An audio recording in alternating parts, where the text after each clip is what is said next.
Nah, saya melihat ya bahwa kalau sampai nanti duet Jokowi Luhut itu menang untuk kemudian meladeni kepentingan oligarki, bukan rakyat sama sekali, itu hanya untuk apa? Untuk diambil suaranya waktu pemilu, ya. Kemudian diotak-atik bagaimana caranya supaya menang dan lain-lain, ya. Tapi saya ingin mengingatkan ada seorang jurnalis dan koresponden Amerika bernama Edward Murrow. Ya. Dia setengah abad yang lalu itu telah menulis ya sebuah ungkapan, bahkan dia jadikan artikel panjang. Ya. Kata-kata dia itu, saya quote ya, "A nation of sheep will beget government of wolves." Ya. Jadi bangsa kambing akan melahirkan pimpinan berwatak serigala. Ya. Bahkan di Amerika itu ada penulis, saya lupa namanya, yang mengatakan bangsa Amerika itu selain jadi nation of sheep, kadang-kadang juga jadi nation of frogs, ya, bangsa kodok, bangsa katak. Ya. Jadi bapak punya cebong itu kodok. Ya. Jadi ini wanti-wanti seorang yang saya kira bukan dari kalangan agamawan, ya, dari kalangan jurnalisme. Dia mengatakan kalau sebuah bangsa itu nurut saja, ya, seperti kerbau dicocok hidung, ya, kemudian pasti bangsa itu kan melahirkan pemimpin-pemimpin serigala. Ya. Serigala itu enggak ada ya predator, ya. Jadi pasti hanya menerkam, memangsa, mencapai tujuan dengan segala macam cara gitu. Dan ini saya kira untuk kita wanti-wanti Pak Edward Murrow tadi, walaupun orang Amerika, tapi cukup relevan untuk bangsa kita sekarang ini. Ya. Nah, cuma saya mengingatkan bangsa kita bukan bangsa kambing. Ya. Kita ini anak keturunan para pejuang, ya, para warrior, ya, para pejuang kemerdekaan. Kita harus teruskan ya, warisan dari nenek moyang kita itu yang tidak pernah mau didikte oleh Belanda, tidak pernah mau didikte oleh kekuatan asing gitu. Ini pun harus kita pegang sampai sekarang. Jangan sampai kita biarkan ada duet kepemimpinan yang membongkok-bongkok menghadapi CCP, ya, Chinese Communist Party. Ya, kalau disebut Xi Jinping, ya, nama Presiden dan Sekretaris Jenderal Partai Komunis Cina, itu tergetar hatinya. Ya. Kemudian seolah dia adalah solusi dan sebagainya. Ya. Nah, jadi saya ingin menyampaikan tazkirah, ya, atau wanti-wanti. Nah, saya bisa keliru, ya, tetapi saya bisa menerka berdasarkan ya bacaan politik saya dengan backup sedikit pengetahuan saya, sedikit pengalaman saya, sedikit ajaran agama yang saya pelajari, ya, bahwa kalau dibiarkan duet Jokowi Luhut ini lenggang kangkung, bisa merubah konstitusi, kemudian berkuasa lagi tambah 5 tahun setelah Jokowi, duet dengan Luhut lagi kira-kira. Ya. Jadi yang pertama, ini Jokowi Luhut dengan kemampuan birokrasinya, bahkan mungkin menggunakan aparat, termasuk katakanlah backbone dari defense kita, tulang punggung pertahanan kita, yaitu teman-teman TNI, ya. Backbone dari keamanan nasional, yaitu teman-teman Polri, ya. Tapi juga ASN, kemudian berbagai macam kelompok-kelompok sosial dengan kekuatan uang, dengan operasi intelijen, dengan segala macam gertak dan lain-lain bisa saja akan menjadi kenyataan. Ya. Jadi ini yang ingin saya sampaikan, kita harus waspadai, kita cermati terus, ya. Karena batas waktu terakhir buat duet Jokowi Luhut itu Oktober tahun 2024, titik, selesai sudah. Ya. Jangan percaya omongan ya saya taat konstitusi, perkara akan diwacanakan 3 periode, penundaan pemilu itu kan boleh saja, wong itu demokrasi kok katanya kan begitu.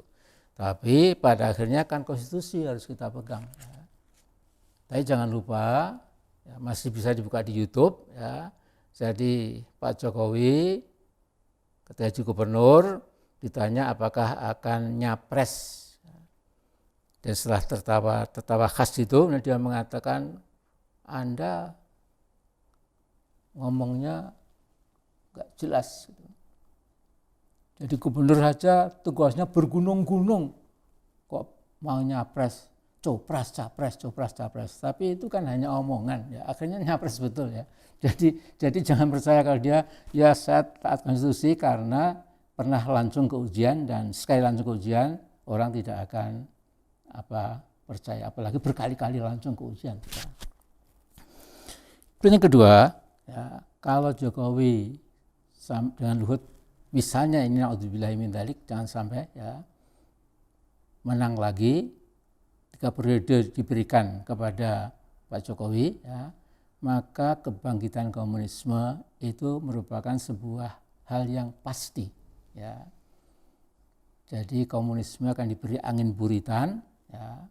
Tentu aba-aba dari Beijing itu akan dilaksanakan, ya. Dan ini tentu buat kita, apalagi umat Islam, ya, sesuatu yang amat sangat berbahaya, ya. Karena begitu mereka menjadi rezim katakanlah semi komunis saja pun, ya, dengan arahan-arahan Xi Jinping, ya, bisa saja kemudian kekuatan Islam dipredali, ya. Jadi saya khawatir kadang-kadang ada pemimpin Islam yang begitu seperti nggak pernah berpikir, gitu, hanya mengelulukan Pak Jokowi gitu, sementara dia tidak pernah berpikir andai kata dia terpilih lagi, ya, dikasih periode ketiga kayak apa nasib umat Islam itu, ya. Nah kemudian, ya, berikutnya lagi, ya, kekuatan Islamofobia pasti akan lebih digencarkan lagi. Ya. Islamofobia itu sekarang menjadi sebuah industri pemikiran, ya. Dibiayai ratusan juta dolar, baik di negara Eropa maupun di Amerika sendiri, gitu. Dan kita ikut-ikutan, ya, kita sangat rentan, ya. Karena ya lihat saja bagaimana orang yang menghujat Nabi kita, menghujat Islam, meminta Quran dihapuskan 300 ayat dan lain, itu kan umat Islam juga salahnya tenang-tenang saja. Tapi juga saya kira pemerintah atau rezim itu memang menurut saya membiarkan, ya. Jadi treatment atau perlakuan kepada kaum muslimin sangat berbeda, ya, dengan katakanlah kesalahan yang dilakukan oleh umat yang lain. Jadi jangan lupa nanti bisa saja semua masjid akan dikasih teropong politik gitu.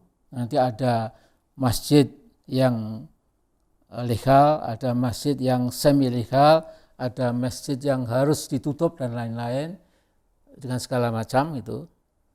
Karena juga saya melihat misalnya kemarin itu ya, rencana undang-undang sistem pendidikan nasional kita itu kan juga madrasah sudah hilang, ya. Ibtidaiyah, tsanawiyah, aliyah tidak ada lagi, padahal berapa ribu, ya, anak-anak, berapa ribu lembaga-lembaga madrasah itu di Indonesia ini, dan berapa ratus ribu anak muda Islam yang mendapatkan ilmu keagamaan dan ilmu umum dari madrasah itu, tapi ini dibuang, ya. Jadi buat orang yang paham, ya, tidak terkejut walaupun marah, ya, Pak, ini juga usaha menebang generasi Islam sejak dari akarnya supaya generasi muda Islam makin jauh dari agamanya, ya. Dan kalau sudah jauh dari agamanya bisa dimasuki ideologi semacam komunisme dan lain-lain. Ya. Jadi ini sesuatu yang sangat mudah dibaca. Ya. Sekarang terpulang kepada rakyat Indonesia, terpulang kepada apalagi umat Islam Indonesia.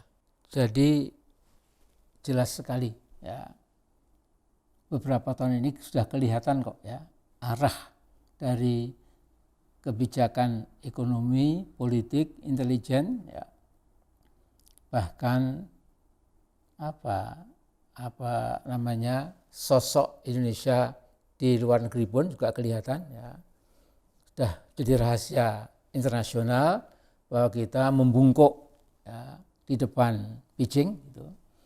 Dan seolah-olah kita sudah menyerahkan masa depan kita kepada CCP, ya, Chinese Communist Party, itu berdasarkan bacaan saya. Ya.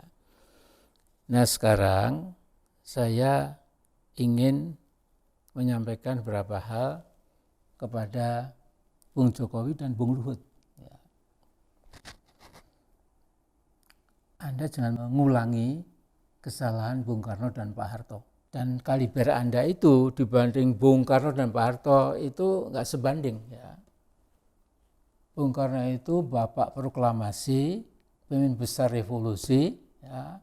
Kemudian ilmunya juga saya kira jauh, ya, di atas Mas Jokowi dan Mas Luhut, ya, karena Bung Karno itu kutu buku, ya.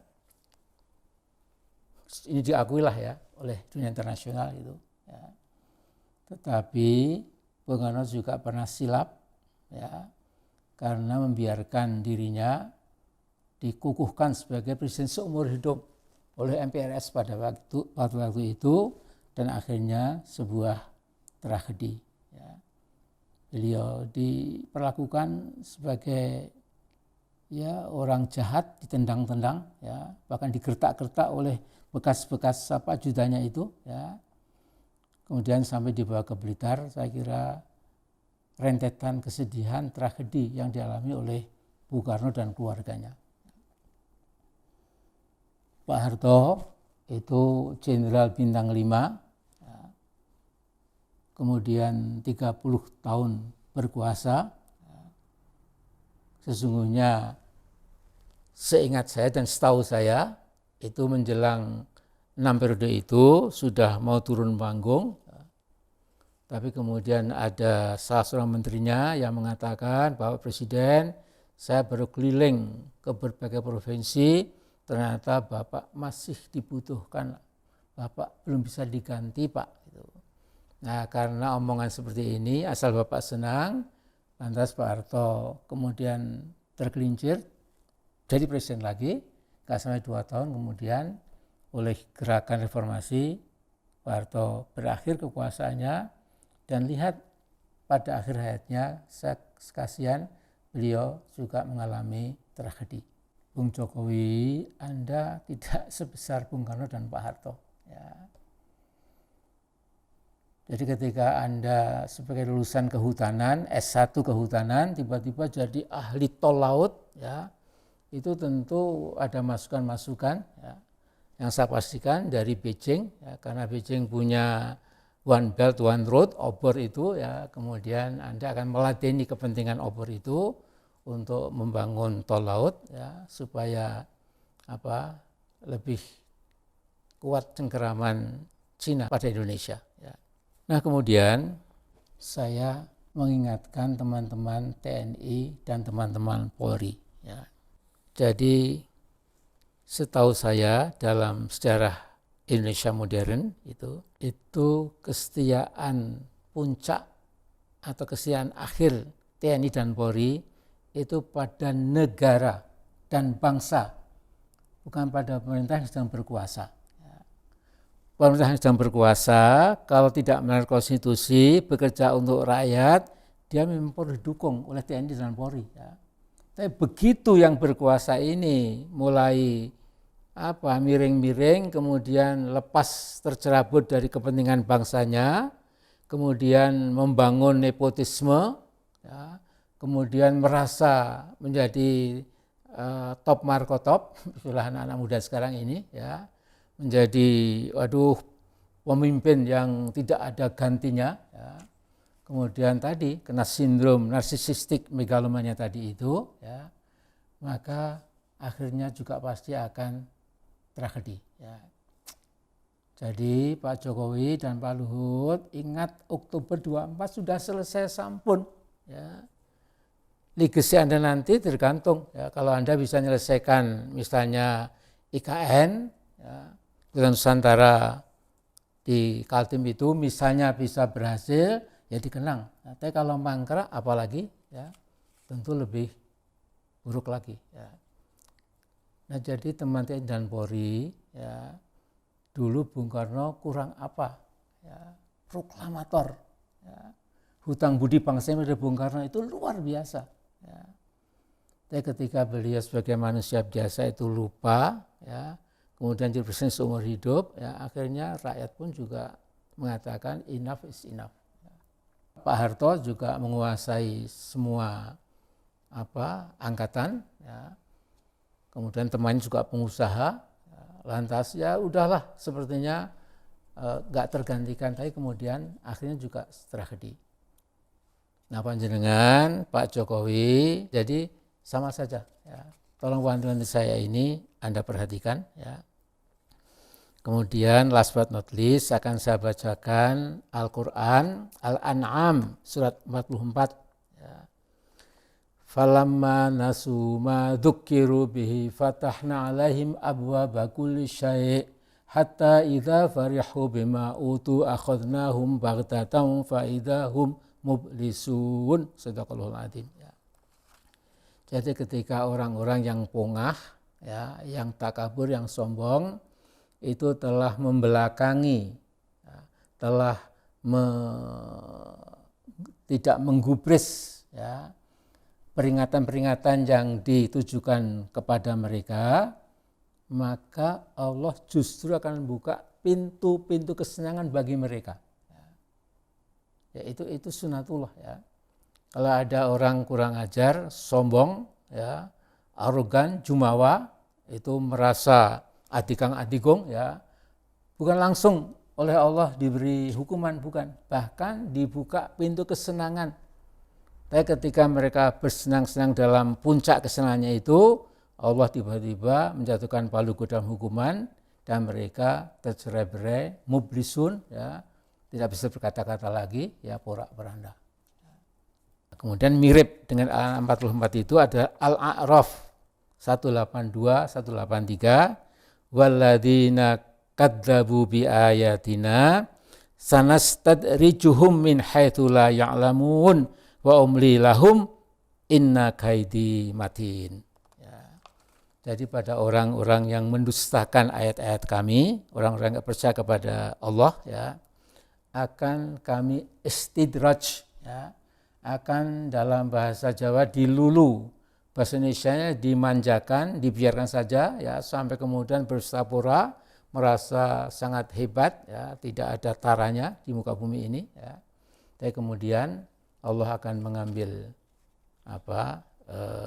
saat di mana mereka umli lahum, ya, diberi perpanjangan, ya, kemudian mereka diingatkan inna kaidi matin, sesungguhnya, ya, tipu dayaku, kata Allah, itu amat sangat kuat, tidak terbantahkan. Jadi renungan bulan Ramadan kali ini yang sifatnya memang politik, tapi insya Allah penting, ya. Jadi saya akhiri dengan marilah kita isi Ramadan 1443 Hijriah ini dengan segala macam amal soleh yang bisa kita kerjakan. Assalamualaikum warahmatullahi wabarakatuh. Mohon maaf atas segala kekhilafan, kesalahan saya. Sampai bertemu lagi.